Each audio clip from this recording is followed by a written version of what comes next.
ఒకే రోజు 195.36 లక్షలతో 9 పనులకు శంకుస్థాపన చేసిన మంత్రి రామానాయుడు. మన రైతు మన రామానాయుడు కార్యక్రమంలో పోడూరు మండలం జిన్నూరు వేడంగి గ్రామాల్లో 195.36 లక్షలతో 9 అభివృద్ధి పనులకు మంత్రి రామానాయుడు కూటమి నాయకులతో కలిసి శంకుస్థాపన చేశారు. పాలకొల్లు నియోజకవర్గంలో ప్రతిరోజు అభివృద్ధి పనులకు శంకుస్థాపనలు జరుగుతున్నాయి. ముఖ్యంగా కాలువల వెంబడి గ్రావెల్ రహదారులను చేపట్టడం జరుగుతుంది.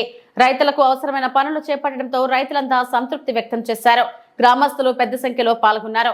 మంత్రి రామానాయుడుకు స్వాగతం పలికారు. 30 లక్షలతో జిన్నూరు గ్రామంలో అరుంధతి పేట మేరీమాత ఆలయం దగ్గరలో నర్సాపురం కెనాల్కు సీసీ వాల్ పనులు, వేడంగి గ్రామంలో 38.05 లక్షలతో వేడంగిపాలెం వంతెన దగ్గరలో జిన్నూరు ఛానల్పై గ్రావెల్ రహదారి పనులకు మరో 27.96 లక్షలతో వేడంగిపాలెం వంతెన దగ్గరలో జిన్నూరు ఛానల్పై గ్రావెల్ రహదారి 15.25 లక్షలతో వేడంగిపాలెం వంతెన దగ్గరలో జిన్నూరు ఛానల్పై గ్రావెల్ రహదారి 13.10 లక్షలతో వేడంగి డ్యాం దగ్గరలో జిన్నూరు ఛానల్ మరియు బ్రాంచ్ ఛానల్ పరిధిలో రెగ్యులేటర్లు మరియు స్వేస్ పనులు 34 లక్షలతో జిన్నూరు గ్రామంలో జిన్నూరుపాలెం వంతెన దగ్గరలో జిన్నూరు ఛానల్ పై గ్రావెల్ రహదారి 9 లక్షలతో కొత్త ఎస్టీఆర్ కాలనీ దగ్గరలో మొగల్తూరు డ్రైన్ పై గ్రావెల్ రహదారి 21 లక్షలతో కొత్త ఎన్టీఆర్ కాలనీ దగ్గరలో మొగల్తూరు డ్రైన్ పై గ్రావెల్ రహదారి చంద్పర్రు మైనర్ డ్రైన్ త్రవ్వు పనులకు మంత్రి శంకుస్థాపన చేశారు.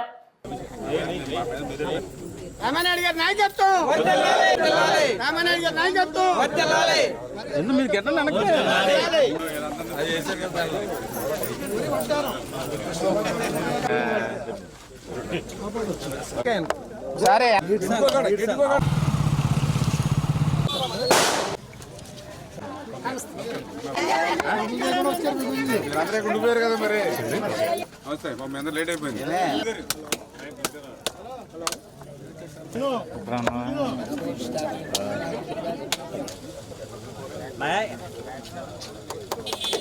వారం వేసి రోజులు పైబడి అక్కడే రైస్ మిల్ దగ్గర అన్నం ఉండేది కాదు, మంచినీళ్ళు ఉండేవి కాదు, టీ చుక్క కూడా ఇచ్చేటువంటి వాళ్ళు ఉండేవారు కాదు. వారం వేసి రోజులు రైస్ మిల్ దగ్గర పడిగాపులు. ఈరోజు అటువంటి పరిస్థితి ఉందా?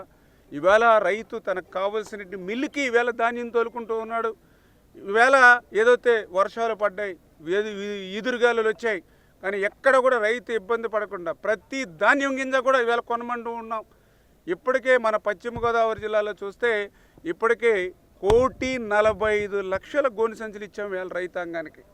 ఈవేళ ఇంకా 37 లక్షల గోనె సంచులు ఇంకా రైతుల దగ్గర స్పేర్లో ఉన్నాయి. మళ్ళీ ఇది కాకుండా ఈరోజు వెస్ట్ గోదావరి కలెక్టర్ తోటి, అదేవిధంగా ఈస్ట్ గోదావరి కలెక్టర్ గారితో కూడా స్వయంగా ఈరోజు నేను మాట్లాడాం. అదేవిధంగా మన సివిల్ సప్లైస్ కమిషనర్ గారితో మాట్లాడాం. అదేవిధంగా సివిల్ సప్లైస్ ఎండీతో మాట్లాడాం. మళ్ళీ ఈరోజు civil supply minister Nadendla Manohar గారితో మాట్లాడాను. అంటే ఒక ఈదురుగాలులు వస్తే, ఒక వర్షం వస్తే ఇమ్మీడియట్లీ ఒక మంత్రులుగా ఇంత సమన్వయం చేసుకుంటూ ఉన్నాం. ఎందుకంటే రైతు అనేవాడు ఒక్క క్షణం కూడా బాధపడకూడదు. రైతు దగ్గర ఉన్నటువంటి ధాన్యం ఏ ఇబ్బంది లేకుండా ముందు మిల్లర్స్ దగ్గరికి వెళ్ళిపోవాలి అనేటువంటి ఏకైక ఆలోచనతో గతంలో ఎప్పుడు కూడా ఒక మంత్రి కానీ, ఆ రోజు ఉన్నటువంటి ప్రజాప్రతినిధి కానీ రైతుల ఇక్కట్లు పట్టించుకునేటువంటి పరిస్థితి లేదు. ఈరోజు అర్థం చేసుకోండి, ఎమ్మెల్యే దగ్గర నుంచి, మంత్రుల దగ్గర నుంచి, ఉన్నతాధికారుల దగ్గర నుంచి, కలెక్టర్ల వరకు ఒక్క గంట వర్షం పడితే ఎంత స్పందించి ఈవేళ రైతాంగానికి సేవ చేస్తూ ఉన్నటువంటి పరిస్థితి. గతంలో నెలల తరబడి కూడా డబ్బులు వచ్చేటువంటి పరిస్థితి ఉండేది కాదు. ఈవేళ 48 గంటల్లో ధాన్యం సొమ్ములు పడుతూ ఉన్నాయి. అది కూడా ఎట్లాగా? గతంలో 35-40 బస్తాలు పండేది ఎకరానికి, కానీ ఈవేళ ఏ రైతుని అడిగినా 50, 60, 65 బస్తాలు ఈవేళ ఎకరానికి దిగుబడి. అంటే దిగుబడి డబల్ అయింది. అయినా సరే అంత డబల్ దిగుబడిని కూడా ఈవేళ ప్రభుత్వం కొంటా ఉంది. గతంలో కొంత ప్రైవేటుగా ఎగుమతులు జరిగేవి, కానీ ఈవేళ రైతులు కూడా గవర్నమెంట్కి అమ్ముతుంటేనే డబ్బులు తొందరగా వస్తాయని ప్రైవేటు వ్యాపారస్తులు కూడా మానేసి మొత్తం ధాన్యం అంతా గవర్నమెంట్కి అమ్ముతూ ఉన్నారు. అయినా సరే గవర్నమెంట్ కొంటూ ఉన్నాం. మరి ఈవేళ వెస్ట్ గోదావరికి కూడా 6 లక్షల మెట్రిక్ టన్నులు మేము ఈవేళ టార్గెట్ ఇచ్చాం. అవసరమైతే ఇంకొక 2 లక్షల మెట్రిక్ టన్నులు అయినా సరే ఎడిషనల్గా పెట్టుకుని ప్రతి రైతు దగ్గర ధాన్యం గింజ కొనమని ఈరోజు వెస్ట్ గోదావరి కానీ ఈస్ట్ గోదావరి ఏదైతే 2 ఉభయ గోదావరి జిల్లాల్లో ఈవేళ స్పష్టంగా ముఖ్యమంత్రి చంద్రబాబు నాయుడు గారు ఆదేశాలు ఈరోజు ఇవ్వడం జరిగింది. గత ప్రభుత్వం వారసత్వంగా ఏమి ఇచ్చింది అంటే రైతులకి 1650 కోట్లు బకాయిలు ఇచ్చింది, ధాన్యం బకాయిలు. ఆ బకాయిలు కూడా ఈరోజు మనం చెల్లించాం. గత ప్రభుత్వంలో మీ అందరికీ తెలుసు ఇన్సూరెన్స్ని కట్టడం మర్చిపోయారు. ఇన్సూరెన్స్ని కట్టడం మర్చిపోవడం అంటే ఏంటి? రైతును మర్చిపోవడమే. రైతును మర్చిపోయినటువంటి ప్రభుత్వానికి పాలించే అర్హత ఉందా? లేదు. అదే జగన్మోహన్ రెడ్డి పాలన.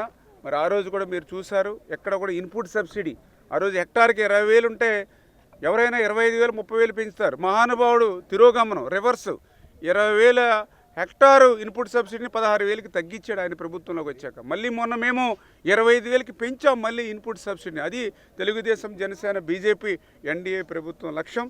ఖచ్చితంగా వ్యవసాయంలోనే సాయం అనే పేరు ఎట్లా ఉందో తెలుగుదేశం, జనసేన, బీజేపీ ప్రభుత్వంలో కూడా ఆ సాయం ఎప్పుడు కూడా రైతుకు అందుతుంది. ఇది రైతు ప్రభుత్వం.